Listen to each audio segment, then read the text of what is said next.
I wanna remain anonymous. My problem is I probably need some new lines to spill another diamond gift to help me rock another continent. It's like we're living and starving, then we rotting meat. I feel like rioting for the way society's dieting. Cause they not liking me, fuck your economy. I'm from where the only option for opposition is to be obsolete.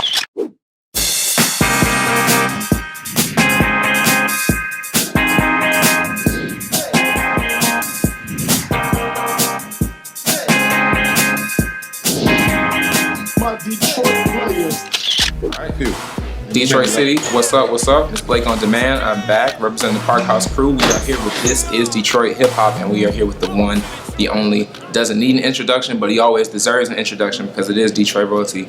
Trick in the house. Appreciate you, my man. Appreciate you for letting us come to 420 super danked out location right here. We on Gratiot, right? Yes, sir. We on Gratiot right here. Right here in Detroit City, and we were just talking about just the developing industry here in the city, and I think that's really just a good place to start off. You know what I mean? Because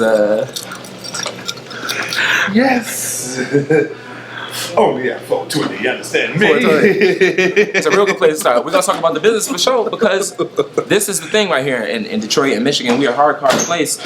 Trick, being an entrepreneur that he is, connected his interests with the business, and then we came into this haven right here. So if you could just tell us about this place, what it is, and how you even fell into this industry in the first place. My partners are from they're specialists. I call them. They're specialists. They're from Colorado. And they owned a great deal of these particular businesses in Colorado, and then when this market started to flourish, and we thought it would be a good idea to come together and build something that we take pride.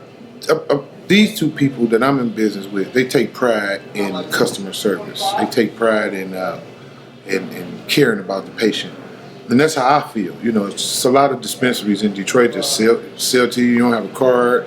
They sell bold product with mold on it. We have everything we have in this store tested. Yeah, lab tested. All of our products are lab tested before they even hit the shelf. And you must be a certified member of Michigan Medical Marijuana. True. So, and we just, we make sure people have a great experience. We have a 24-hour drive-through, so our patients won't have to be limited to 10 o'clock or 11 o'clock. And if they need that, you never know when you're going to need this medication. Look at this rain. Mm-hmm. If this starts at 3, 4 o'clock in the morning and you need your medicine and didn't make it out earlier to get it, you can pull up in the drive-through, show your card information, and get the medication that you need. And I don't know another drive-through in the city.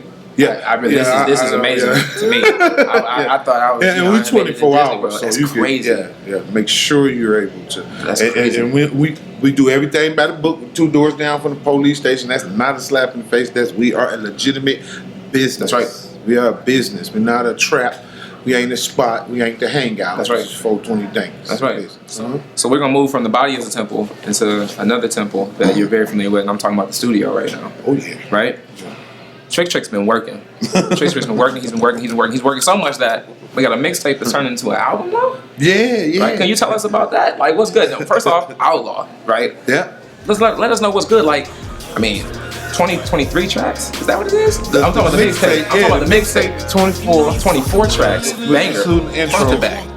Thank you. I appreciate it. I'm serious. Like, it had a cinematic quality to it. Thank you. That's the exact word when I went in, that's what I wanted. Cinematic. Thank you. You're the first person to give me that word in particular. It had a cinematic quality. Everybody else say it's like a movie.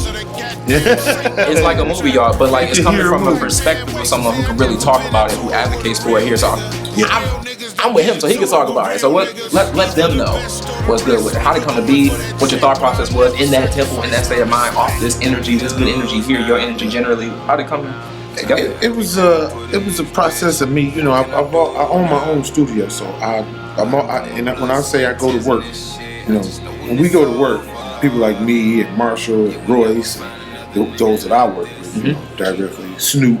When we go to work, that means we gotta go to the studio. When we get up, every day we go in the studio. That's where our money is at. That's right. That's where we build at. So in my studio, I go in every day and just create and build and invent. And for a minute, I went through this time mentally where I was changing, and so I didn't know how to address the public, or as far as my music was concerned, because there are things that I've felt on certain records that I've said in the past that I don't feel the same way about no more.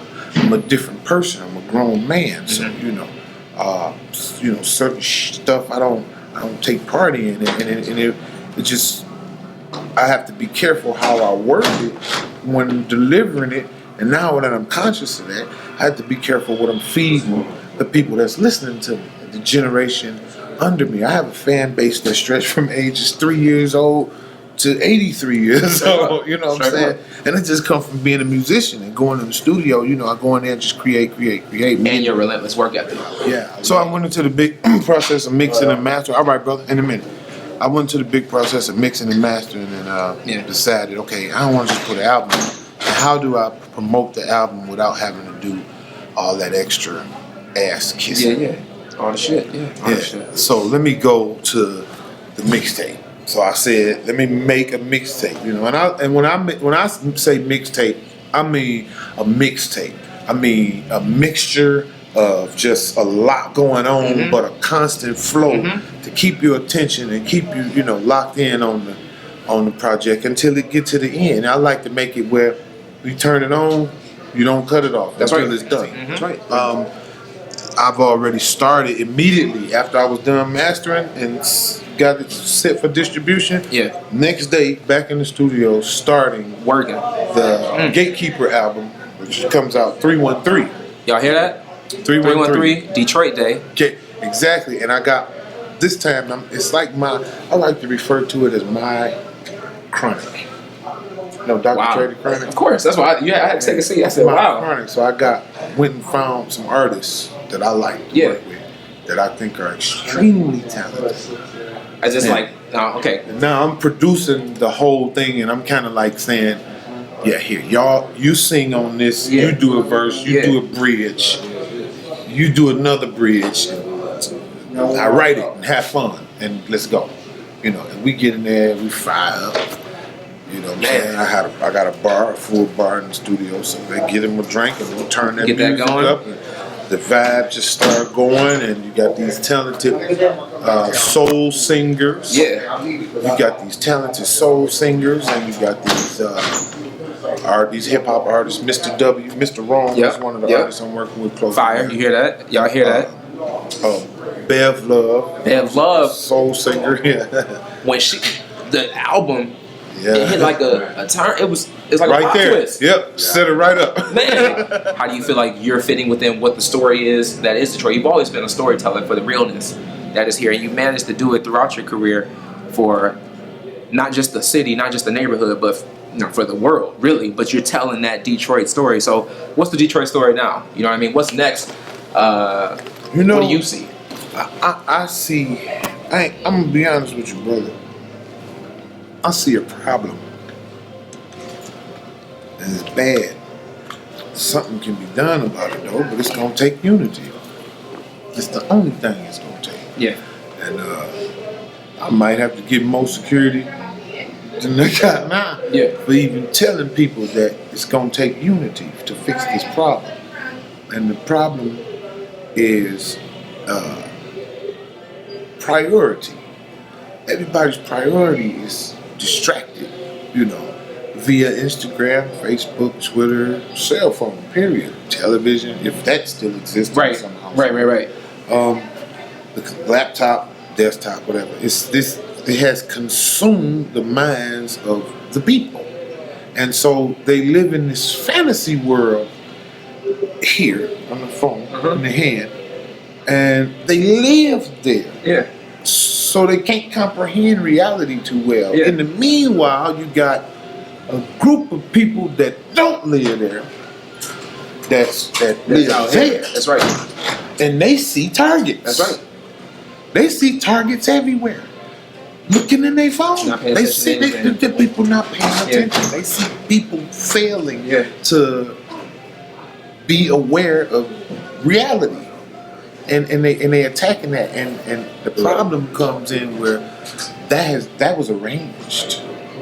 that was created. This problem we're in right now, this was created. It was set up, and we fell for it. Yeah. We've been falling for it since we got on that motherfucking boat. We fell for it. Look what we do, man. We look what we do. We go up against each other for everything. One of us do something, we try to outdo that person, one brother. They go to the strip clubs now. They don't throw the money to impress the women. It's to outshine the other brothers on the other side of the room. Like you could have changed the neighborhood with that foolery you just did, Joanne. You throw a shoebox. No disrespect to a stripper. God bless you, sister, for your job. That's your due. But you know, the priorities is gone. Nobody's leading by examples. Everybody is into their own world, which is in a handheld device. You shut off every cell phone. Shut the power off right now. Oh, it's a bad time.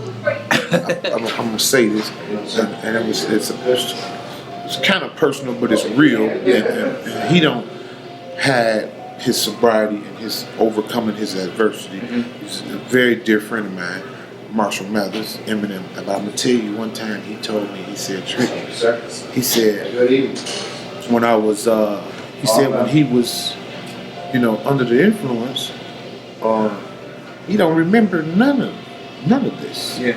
And he said, when he come from under the influence, he looked around and saw he was Eminem.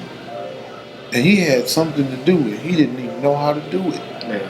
He had to teach himself how to be great again. He was already great. Yeah. He had to teach himself how to be great again. And that's what's going to happen when people are deprived of these devices and this, these things that they've just given too much of their life to. And it's like until we really put that down and like come together as a people and explain and teach one another and explain to one another that we need to start leading by example and we need to start showing the younger generation something better, and we need to be men and take care of our community. That's right. We need to be men and take care of our families. The women need to stop being assholes and understand, listen, that's a man, but don't shut him out. Don't shut him out. Don't make him your enemy because he a fool right now. You the mother. You have been given the greatest responsibility known to existence is to create existence. So you're the boss. We're supposed to protect it. We're supposed to make sure it's right, and we ain't doing that. We ain't doing, none of us. Well, I'm doing my part every day. That's right. Every day. And when I come out the house every day, when I'm in the bed, when I wake up, my mind is on my responsibility and what needs to be done and the things and it's not enough time in the day, but I'm gonna fit whatever I can in here till my eyes won't stay open no more. Priority. If I had to leave the studio and go see about somebody that need my help and had to put my foot in the motherfucker's ass about it, I'm going to do that. But I'm going to do it in the name of righteousness. I'm not going to do it because you think I'm a fool, or you think I'm an ignorant nigga, or you think listen, I ain't lasted this long in the land of the free, in the land of the living, being no motherfucking fool. That's real. I'm 40-something. You've been around. I made it a couple of times. Right? You've been working. Hey, beautiful. Yeah. How are you? Chick OG out here. Yes, sir. You got yourself together. All right, baby.